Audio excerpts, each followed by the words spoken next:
Hachette Audio presents Love is the Cure, on life, loss, and the end of AIDS.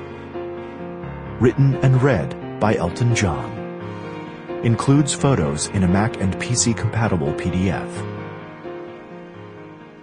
In memory of Robert Key, a dear friend and tireless advocate for those living with HIV/AIDS around the world. Chapter 1. Ryan. I've thought about this book for a while now, though it never occurred to me how to start off. I suppose one could begin with statistics, with numbers and charts and facts that paint the perfect picture of horror that is the global AIDS epidemic.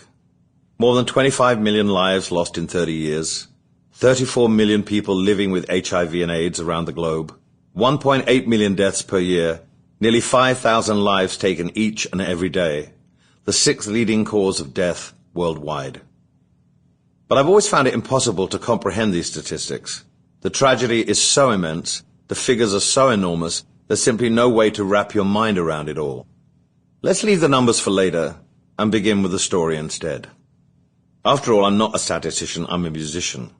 I've made my living telling stories through songs, and it gives me incredible joy the way people connect with my music.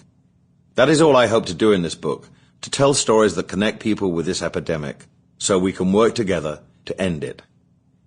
The first story I'd like to tell you is an amazing one. To understand the AIDS epidemic, to understand my passion for ending it, you need to know about Ryan White. It all goes back to my friend Ryan. Ryan came into this world with a rare and terrible genetic disease, hemophilia, which prevents the blood from clotting and leads to uncontrollable bleeding. Hemophilia is a manageable condition today, but in the early 70s, when Ryan was born, it was a dangerous and often fatal disease. As an infant, and then as a child, Ryan was in the hospital again and again. Then, as if the hand he'd been dealt wasn't difficult enough, the poor boy contracted HIV, the virus that causes AIDS, through a treatment for his hemophilia. At age 13, the doctors gave Ryan a grim prognosis, less than 6 months to live. He held on for more than 5 years. And in that short span, Ryan accomplished what most could not hope to achieve in 1,000 lifetimes. He inspired a nation, changed the course of a deadly epidemic, and helped save millions of lives.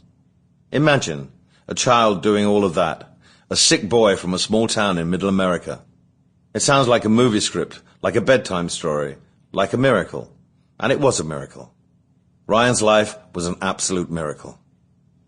It must have been 1985 when I first learned about Ryan. Sample complete.